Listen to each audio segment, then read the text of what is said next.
He was winning the argument. At least that's what it seemed like. 15 tabs open in his browser, each with an article, a study, a Twitter thread ready to be pasted as a final argument. His fingers moved quickly between Ctrl+C and Ctrl+V, constructing responses that seemed solid, irrefutable. The feeling was one of total control, as if each link shared was another step toward victory, further proof that he was right and the other person was obviously wrong. But at no point did he read the articles, not even the full title. He just scanned the headlines, confirmed that they seemed to support what he already believed, and fired away. The urgency to respond was greater than the need to understand. And when his opponent sent a long, nuanced reply, he didn't even finish reading it. He just looked for the phrase that could be taken out of context, isolated it, and attacked it. 3 hours later, the discussion continued. No one changed their mind. No one learned anything. But both were absolutely certain that they had crushed their opponent with facts and logic. There is a phrase I read somewhere that perfectly captures the silent tragedy of our time. You can silence 50 academics with one fact, but you can't silence one idiot with 50 facts. And the worst part is that this phrase doesn't just describe the idiot out there. It describes the structural condition of an entire era. It describes you. It describes me. It describes all of us who live in an era where thinking is no longer a human activity, but has become an inaccessible luxury. Because the problem is not a lack of intelligence. It never was. The problem is that we have built a reality where critical thinking has become structurally impossible and psychologically unbearable. We live inundated with information, but unable to process anything, surrounded by opinions but stuck with our own, connected to millions of people, but isolated in airtight bubbles where we only hear echoes of our own voice, and in the midst of it all, convinced that we are thinking when in fact we are only repeating. This is not a motivational video on how to develop critical thinking. I'm not going to give you 5 steps to think better, because maybe the problem is precisely that kind of promise. The illusion that there is a shortcut, a technique, a cognitive hack that can save us from the condition we find ourselves in. What I'm going to do is show you why you don't think anymore, why none of us think anymore, and why perhaps this is no accident. Maybe it's exactly what was designed to happen. But before we understand why we lost it, we need to know when we started to have it. Because there's something almost no one tells you about critical thinking. From the beginning, thinking has always been dangerous. Athens, 399 BC. A 70-year-old man stands before a jury of 500 citizens. He has no lawyer. He has not prepared an eloquent defense. He will not beg for mercy. In fact, he does exactly the opposite. He questions his accusers with the same irritating methodology that put him there in the first place. Socrates is being tried for 2 crimes, corrupting the youth and disrespecting the gods of the city. But everyone knows that the real accusation is something else. He asked too many questions. He upset important people. He exposed contradictions in speeches that seemed solid. He showed that magistrates, poets, and politicians did not really know what they thought they knew. And Athens, the city that invented democracy, did not tolerate this. He was sentenced to death. He drank hemlock, and he died knowing that his only real offense was teaching people to think. This story is often told as a noble tragedy, the martyr of critical thinking, the philosopher who gave his life for reason. But there is something that is rarely mentioned. Socrates was not murdered by a tyrant. He was executed by democratic vote, by ordinary people, by a majority who simply decided it was better for him to shut up. Because critical thinking was never a neutral skill that everyone wanted to develop. From the beginning, it was a threat to comfort, to certainty, to social stability. When you question the narratives that sustain a society, you are not just seeking the truth. You are destabilizing the psychological structure that allows people to sleep peacefully at night. Socrates had a simple method: asking questions, but not easy questions, the kind that make you feel smart. Uncomfortable questions. Questions that expose the emptiness beneath seemingly solid convictions. He called it meutics, the art of bringing truth to light through dialogue. But what really happened was painful. People discovered that they didn't know what they thought they knew. And the phrase he repeated, the one that became a symbol of intellectual humility, "I know that I know nothing," was not humility. It was ontological terror. It was the brutal admission that living consciously means inhabiting permanent uncertainty. It means accepting that you will never have definitive answers, and that even the truths you defend today may crumble tomorrow if examined closely enough. Who wants to live like that? That's the question no one asks when they romanticize critical thinking. No one really wants to think like Socrates, because thinking like Socrates means losing sleep. It means feeling out of place. It means looking at the people around you fulfilling their social roles with the certainty of those who know what they are doing, and feeling a deep loneliness because you can no longer believe in the same narratives. Centuries later, during the Enlightenment, philosophers like Kant tried to democratize this process. Saper aud, dare to know, have the courage to use your own understanding. Voltaire, Diderot, Rousseau, they all preached reason as the path to freedom. And for a brief historical moment, it seemed possible that all of humanity could wake up, that thinking could become a collective habit. But this was also an anomaly. Because what the Enlightenment did not admit is that using reason hurts. Confronting dogmas requires strength. Giving up comfortable certainties generates anxiety. And most people in most eras prefer the peace of unquestioned belief to the torment of permanent doubt. Even Nietzsche, who admired Socratic courage, realized the problem. He accused Socrates of overvaluing reason to the point of emptying life of its vitality. According to Nietzsche, the obsession with questioning everything can drain existence of its instinctive richness, of its ability to simply live without having to justify every breath with logic. And maybe he was right. Perhaps there is an existential cost to critical thinking that no one likes to admit. The more you see, the less you belong. The more you question, the lonelier you become. Because society does not function on the basis of rigorously examined truths. It functions on the basis of shared narratives that no one questions too deeply. Critical thinking has never been mainstream. It has always been resistance, and resistance is exhausting. So maybe the real question isn't why don't people think anymore? Maybe the question is, why would anyone think if it has always been punished? Because when you look at history, the pattern is clear. Socrates was executed. Galileo was forced to recant. Giordano Bruno was burned alive. Spinoza was excommunicated. And even when there are no literal bonfires, there are social bonfires. Those who think differently are marginalized, labeled arrogant, pretentious, troublesome. And this doesn't just happen in authoritarian regimes. It happens in democracies, in progressive communities, in groups of skeptics. Anywhere there is orthodoxy, and there is always orthodoxy. Because deep down, what society wants is not for you to think. It wants you to think within acceptable limits, to question the right things but not everything, to be critical but not inconvenient. And when you cross that invisible line, when your questions begin to threaten the foundations of what everyone has agreed is true, you are no longer seen as a philosopher. You are seen as a problem. What this means is that critical thinking has never been a neutral cognitive skill.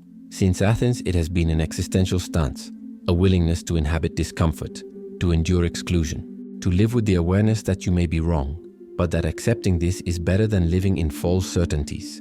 But if thinking has always been difficult, if it has always been dangerous, if it has always been rare, today something has changed. Today it is not just difficult. Today it has become structurally impossible. And the first symptom of this is invisible. Because it does not appear as censorship, it does not appear as prohibition. It appears as abundance, as freedom, as unlimited access to everything. And it is precisely this abundance that is drowning us. Imagine a library, not an ordinary library, with organized shelves and a cataloging system that allows you to find what you are looking for. Imagine a library that grows faster than you can read, where new books appear every second, where each volume multiplies into 1,000 contradictory versions, where there is no index, no curator, no way to distinguish between a masterpiece and a delusional pamphlet. That library exists. You are inside it right now. Jorge Luis Borges imagined something like this in 1941 in the short story The Library of Babel, an infinite library containing every possible book, where total information equals zero information. Because when everything is available, nothing is accessible. When all answers exist simultaneously, no answer has authority. Borges was describing a metaphysical nightmare. We are living it as routine. The difference is that today no one realizes they are drowning, because we call it access to information, democratization of knowledge, the age of connectivity. We use language of abundance to describe what in practice is absolute cognitive paralysis. You wake up and before you even get out of bed, you've already processed more data than a medieval human would process in a lifetime.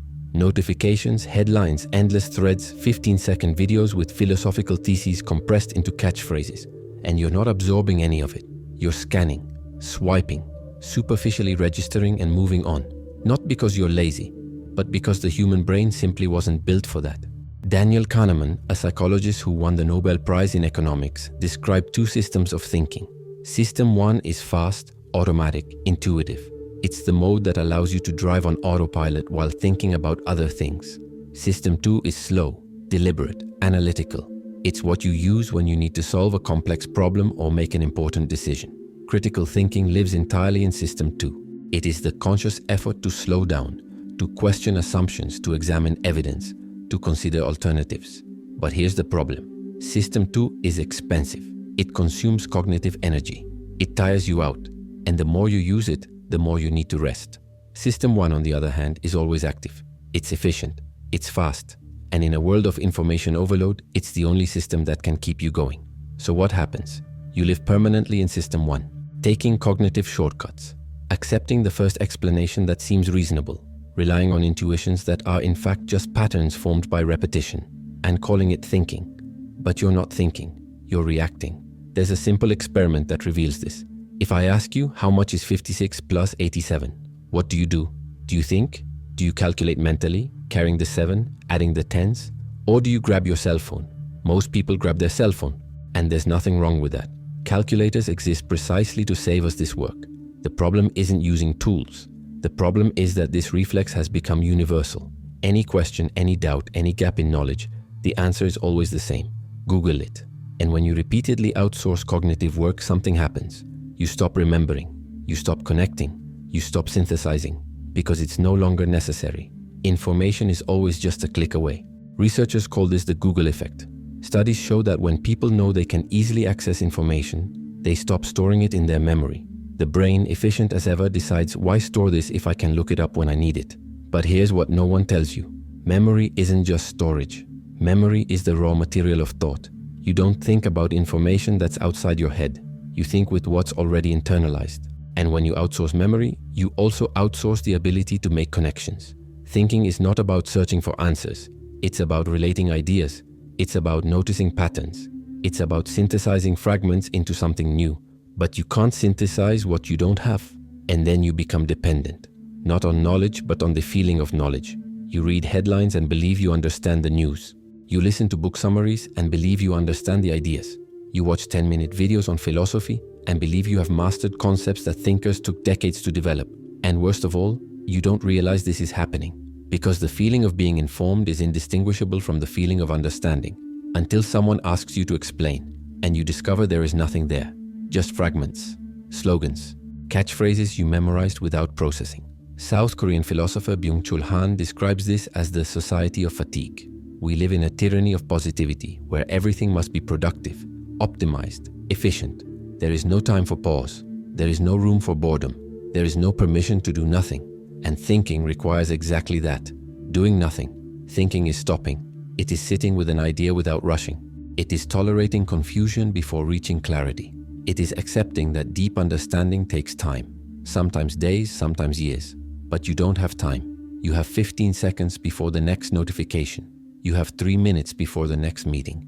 You have a fragmented window of attention between 20 open tabs, each demanding that you process something different. And at this pace, you don't think. You consume. You consume information like someone eating fast food, quickly, without chewing, without savoring. And then you wonder why you are intellectually malnourished. But the problem isn't just the amount of information. It's not just the speed.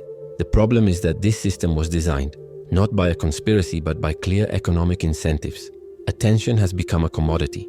The more time you spend on platforms, the more ads you see, the more data you generate, the more profit is produced. So the algorithms have been optimized for one thing, to keep you scrolling. And the best way to do that is not to give you what you need. It's giving you what activates System 1. Novelty, scandal, confirmation, anger, anything that generates a visceral reaction and makes you click on the next post. You're not being manipulated because someone wants you to be dumb. You're being conditioned because someone wants you to keep clicking. And the effect of this isn't just distraction, it's cognitive atrophy.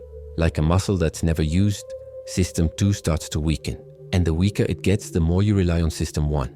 And the more you rely on System 1, the more vulnerable you become to shortcuts, biases, and narratives that sound true but have never been examined. You live under the illusion of being informed. But information without processing is not knowledge, it's noise. And enough noise becomes indistinguishable from silence. What I'm saying is, information overload is not an inconvenience. It's not an unwanted side effect of technology. It's a mechanism of cognitive domestication. And it's working perfectly. But there is something even worse than drowning in information. There is something quieter, more psychological, more difficult to escape. Because it's not about what you receive, it's about what you've already chosen to believe. And once the mind decides what is true, it builds invisible walls around that truth, and you start living inside them without ever realizing you're trapped. Have you noticed how easy it is to spot when someone is trapped in an ideological bubble? When it's someone else, it's obvious. You see the pattern. They only follow sources that confirm what they already believe. They only talk to people who think the same way. Any evidence to the contrary is dismissed as propaganda, lies, manipulation.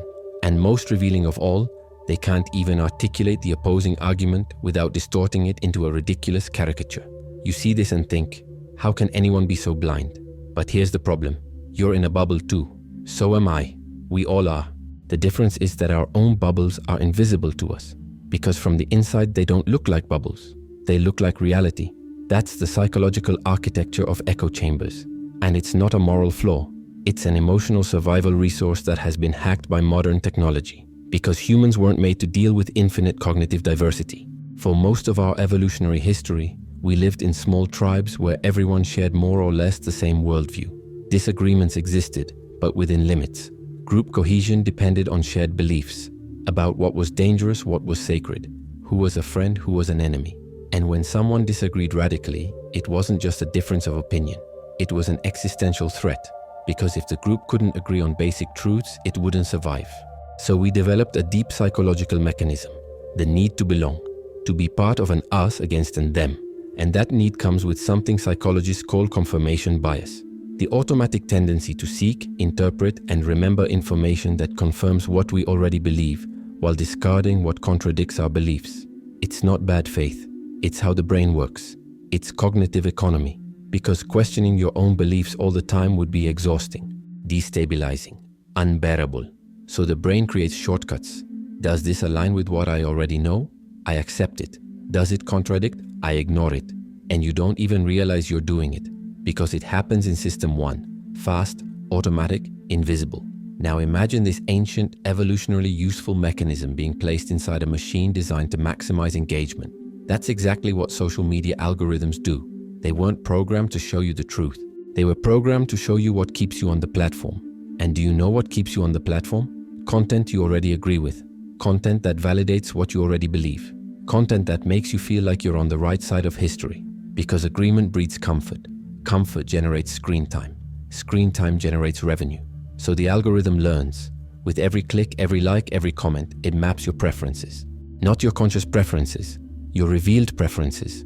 What you actually click on, not what you say you value. And slowly, post after post, video after video, it builds a personalized reality around you. A reality where everyone thinks like you. Where opinions you disagree with appear only as ridiculous and easy to dismantle versions. Where the narratives you defend are constantly reinforced by thousands of different voices, but all saying variations of the same thing. And you don't realize you're being isolated, because from inside the bubble, it seems like you're seeing the world. It seems like you're informed. It seems like you're thinking, but you're not seeing the world. You're seeing a reflection of yourself. And the more time you spend there, the more the bubble solidifies. Because now it's not just the algorithm that isolates you, it's yourself. You start to actively avoid anything that causes cognitive discomfort. You stop following people who disagree with you. You stop reading sources that challenge your views. You stop seriously considering opposing arguments. And this isn't because you're intellectually dishonest. It's because disagreement hurts.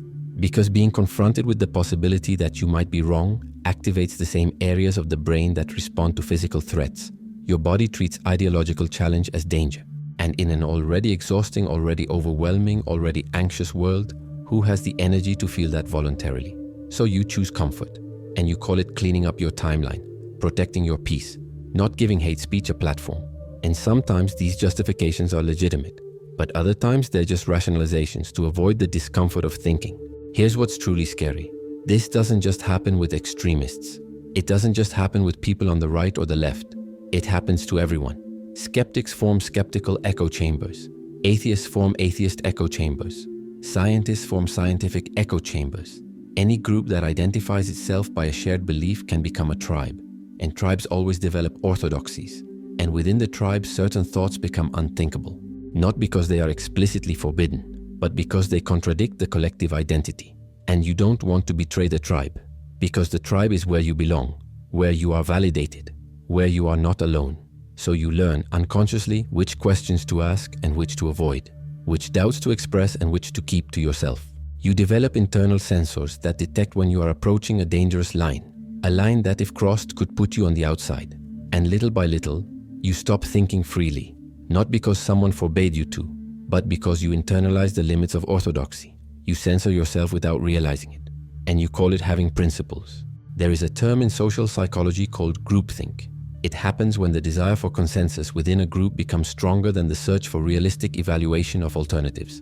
People begin to suppress doubts, to avoid conflict, to assume that if everyone agrees, it must be right. And the most tragic thing is that this can happen in groups that pride themselves on being rational. Because rationality is not immunity from bias. It's just another identity that can be defended tribally. So you may be reading this now and thinking, that doesn't apply to me. I seek out diverse sources. I consider opposing arguments. I think critically. But is that really true?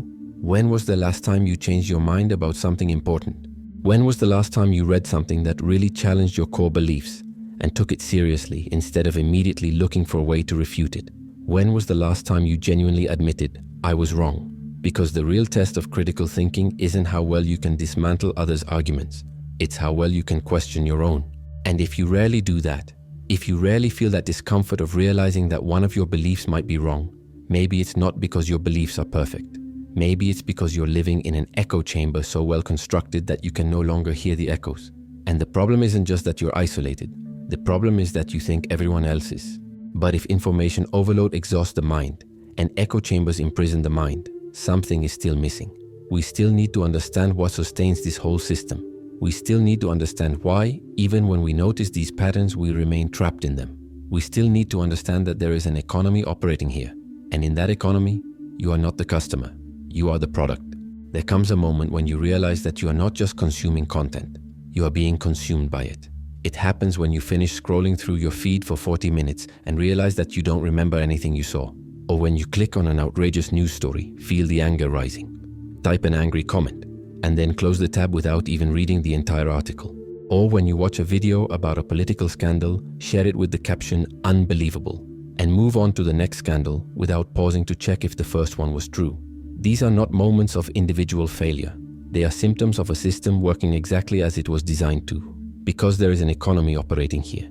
And in that economy, attention is currency. But not just any kind of attention. Emotional attention. Visceral attention. Attention that makes you stop scrolling, clicking, reacting, sharing. And nothing captures emotional attention better than outrage. Neuroscience studies show that content that triggers anger, fear, or outrage generates exponentially more engagement than neutral or positive content. Every strong emotional reaction releases dopamine, the same neurotransmitter activated by drugs. And like any reward cycle, the more you consume, the more you need to feel the same effect. So platforms have learned, if you want to keep people hooked, don't give them information. Give them emotional fuel. And content creators, journalists, influencers, educators, even me, have learned the same lesson. Balanced headlines don't generate clicks. Nuanced analyses don't go viral. What works is drama, exaggeration, artificial urgency. Scientists warn becomes scientists in panic. Study suggests correlation becomes confirmed. This is killing you. Political differences becomes historic betrayal that will destroy everything. And look, I know this because I do it. I use dramatic headlines.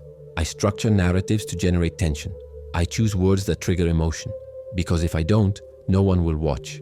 And if no one watches, the message, however important it may be, doesn't reach anyone. That's the cruel irony of the system. Even those who want to combat superficiality need to use the tools of superficiality to be heard. But at least I still try to deliver something in the end. Some depth, some reflection, some invitation to think more slowly. The problem is that most content doesn't do that. Most just deliver the emotional click and that's it. The headline promises scandal, but the article is empty. The thumbnail screams crisis, but the video just repeats cliches. The thread promises devastating exposure, but it's just angry speculation disguised as analysis. And you consume this not because you're stupid, but because your brain wasn't made to resist. There's an old rule in journalism. If it bleeds, it leads. If it bleeds, it's headline news. The idea is simple. Tragedy sells. It always has. But there were limits. Newspapers printed one edition per day. TV news had fixed schedules. There were natural windows of attention, moments of pause between one dose of urgency and another. Today there is no pause. The news cycle is 24/7. Social media never sleeps. And the algorithm has no interest in giving you a break. because a break means you leave the platform. So every story has to be the biggest crisis ever. Every event has to be historic. Every statement has to be shocking, even when it isn't. And the result of this is not that you become more informed. It's that you become permanently anxious. Because when everything is urgent, nothing is urgent. When everything is catastrophic, you stop calibrating what really matters. Your nervous system goes into constant alert mode, but without knowing what to fight against. So you just click, share, comment, repeat. And here's the darkest part. You collaborate with it, actively. Because think about it. When was the last time you shared a long, well-argued article? Now think. When was the last time you shared something outrageous with a caption like, "Look at this"? The second is much more common. Because outrage is sticky. It sticks to you and begs to be shared. Not because you want to inform, but because you want others to feel what you're feeling. You want validation for your anger. You want to form an emotional alliance. And every time you do that, you're feeding the system. You're telling the algorithm, this works. You're teaching the platform that drama generates engagement. You're reinforcing the economy of outrage. And it's not just you. It's all of us. Creators, consumers, platforms, all caught in a vicious cycle of incentive where no one individually wants to perpetuate the madness, but collectively we can't stop. Because those who decide to slow down, those who decide to be nuanced, those who decide not to exaggerate, they simply disappear. They are swallowed up by the noise, replaced by someone willing to shout louder. And then what remains is an ecosystem where truth becomes irrelevant. What matters is whether the story seems true, whether it sounds like something the other side would do, whether it confirms what you already suspected. Jean Baudrillard, a French philosopher, called this hyperreality, a state where the simulation of reality becomes more real than reality itself, where people don't react to what happened, but to the narrative about what happened, where representation matters more than fact. We live on this now. We consume simulacra, narratives about narratives, interpretations of interpretations, and we call this being informed. But you are not informed. You are performing information. You are gathering ammunition for the next argument. You are feeding an identity built around knowing more, being right, being on the right side of history.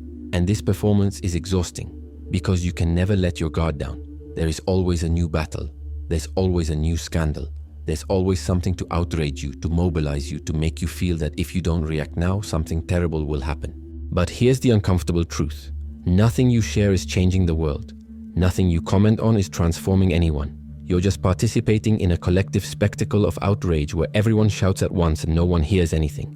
And at the end of the day, you're exhausted, cognitively exhausted, emotionally drained, but without remembering anything substantive, without having learned anything real, without having thought truly about anything. So the question becomes inevitable. If all this doesn't inform you, doesn't transform you, doesn't liberate you, why do you continue? And the answer is brutal, because you're addicted. Addicted to the dopamine rush of outrage. Addicted to the tribal validation of sharing something that generates likes.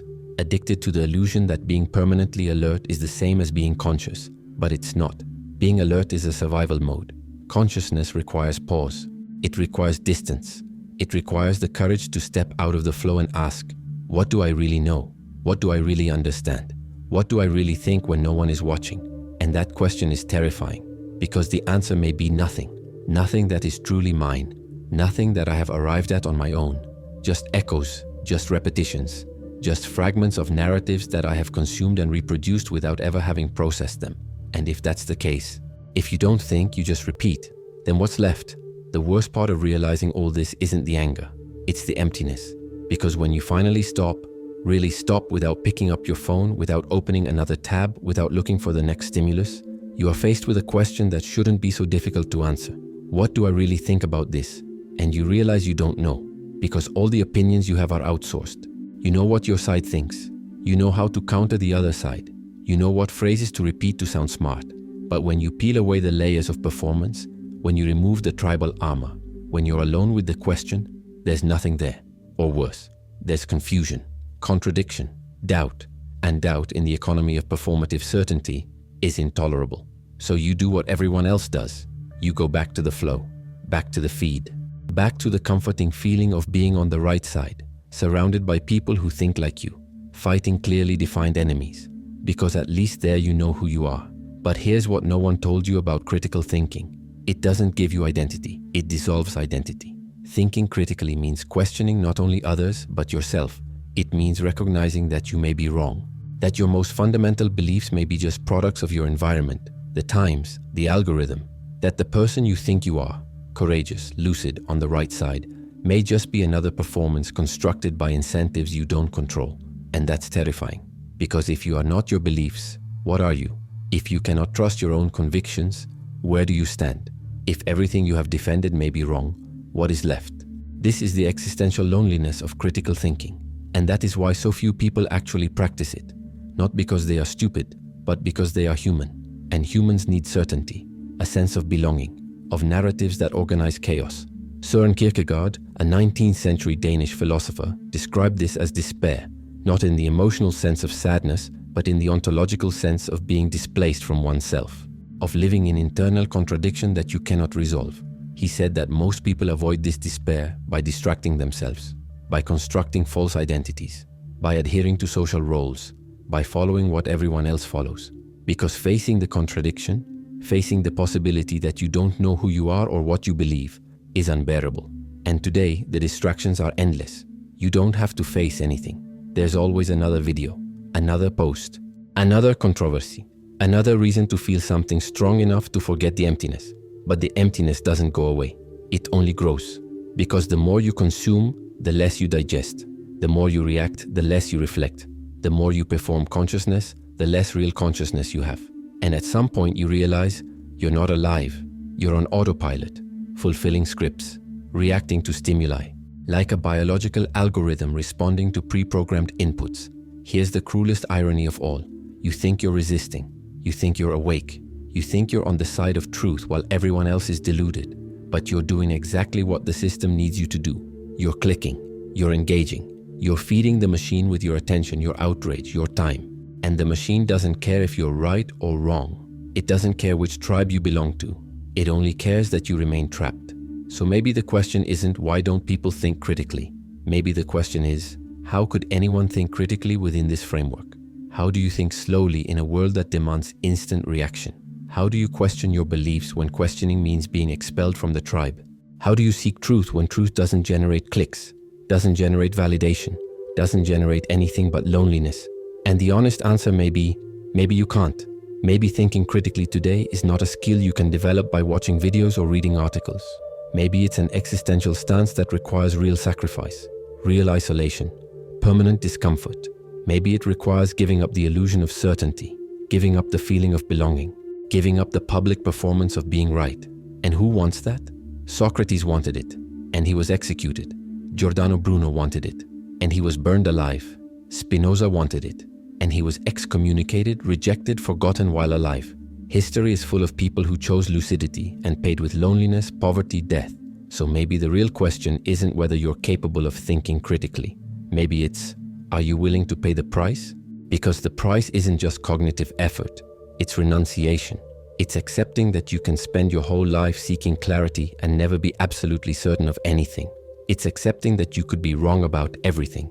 It's accepting that the reward for thinking isn't peace, it's permanent restlessness. And no one sells you that. No one makes a video promising, watch this to become more confused and alone. But maybe they should, because at least it would be honest.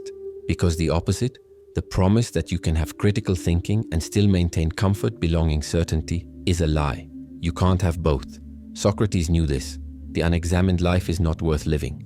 But he also knew the cost of examination. He knew that questioning everything means losing everything that doesn't stand up to questioning. And almost nothing stands up to it. So you're left with an impossible choice. Live comfortably within the narratives you've been given, or destroy those narratives and learn to live without them. And here's what's hardest to accept. There is no right answer. There is no solution. There is no technique, no habit, no video that will solve this for you. Because the problem is not a lack of information. It is not a lack of education. It is not a lack of method. The problem is structural. It is systemic. It is the air you breathe. And you cannot escape the air. But you can perhaps learn to breathe differently.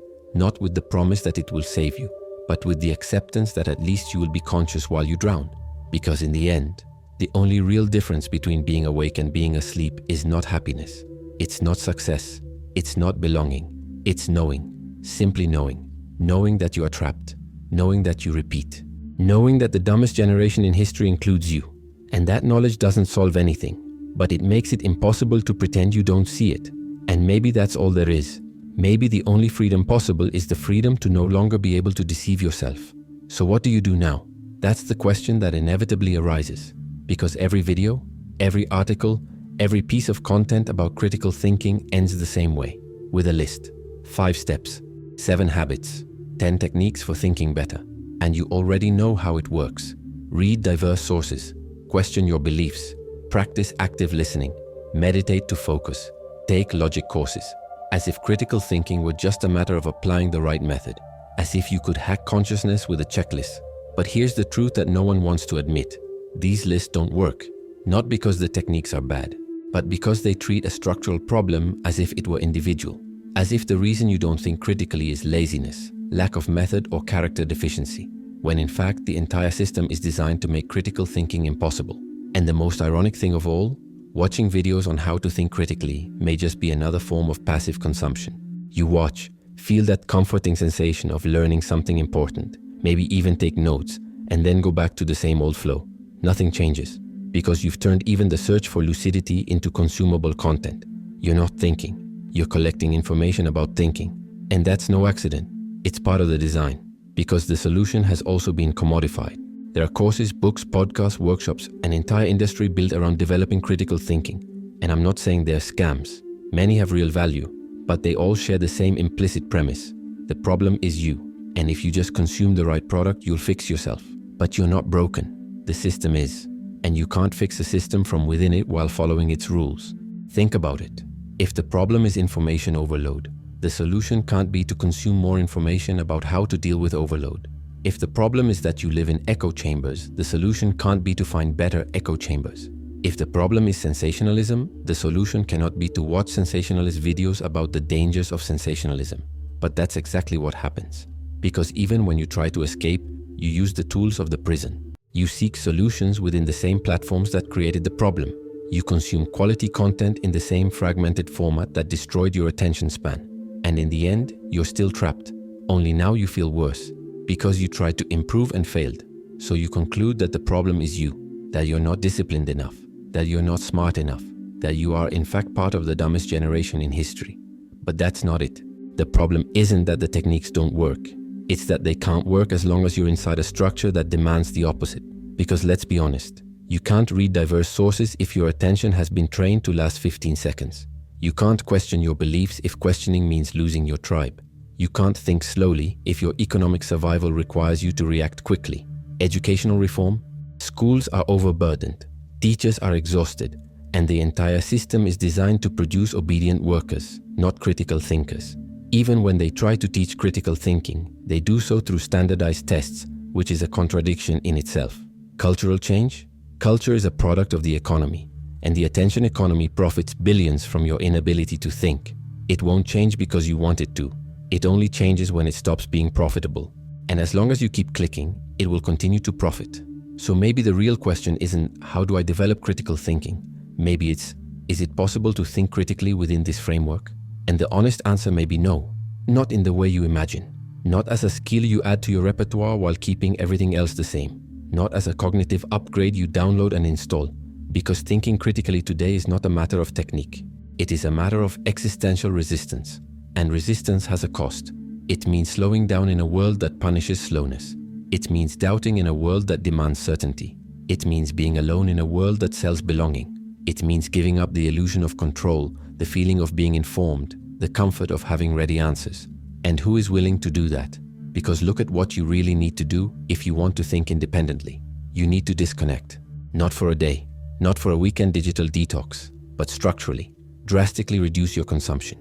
Leave the platforms that commodify your attention. Stop following the news in real time. Accept that you will miss controversies. You will not understand the references. You will be left out of conversations. You need to tolerate the emptiness, that discomfort of not having constant stimulation, of not knowing what everyone is talking about, of being alone with your own thoughts without any distraction to dampen the silence. You need to read slowly, not summaries, not threads, not 10-minute videos, entire books, difficult texts, complex arguments that require effort, and do so without expecting immediate reward, without social validation, without being able to post "I finished another book" to collect likes. You need to write, not post. Write for no one. Articulate complete thoughts without an audience.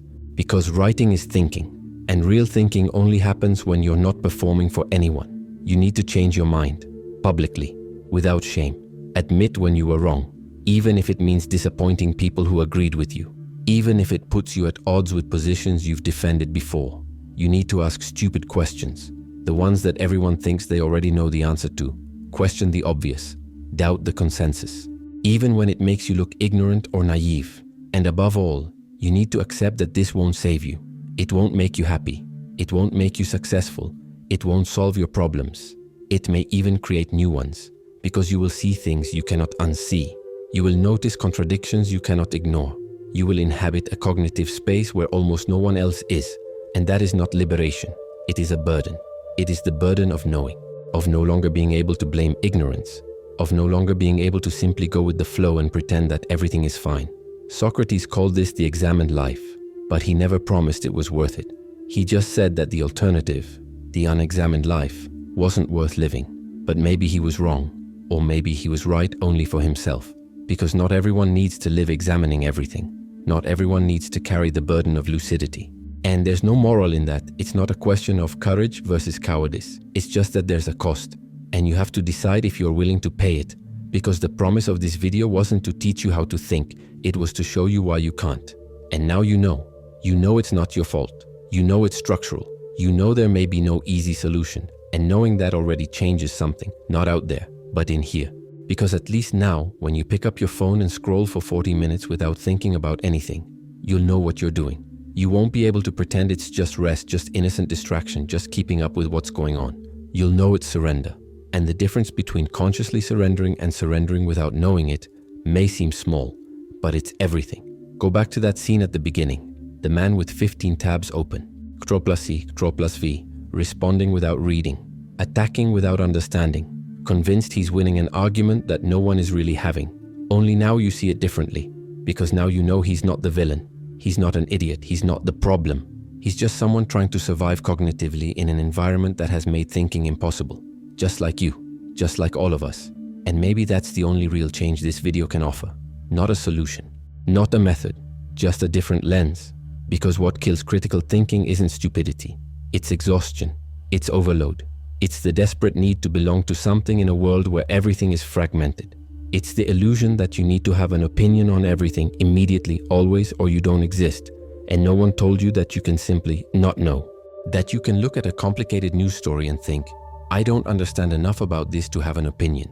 That you can listen to a heated debate and think, both sides have valid points that I can't reconcile yet. That you can spend years studying a subject and still end up more confused than when you started. Because honest confusion is superior to false certainty. And maybe that's it. Maybe the critical thinking that is still possible is not the heroic Socratic enlightenment kind. It's not you dismantling entire systems with impeccable logic. It's not you ascending to some higher state of consciousness where everything finally makes sense. Maybe it's just pause. Pause before clicking. Pause before sharing. Pause before reacting. Not because you'll arrive at a definitive answer, but because at least you'll realize you're about to repeat a pattern. And realizing is already different from not realizing. It doesn't solve anything, but at least it's honest. Because the dumbest generation in history, if that's what we are, isn't dumb because of a lack of intelligence. It's dumb because it was trained for speed when it needed slowness, for certainty when it needed doubt, for belonging when it needed solitude. And you're part of that. I'm part of that. There's no clean way out. There's no position of moral superiority. There's no I woke up and you didn't.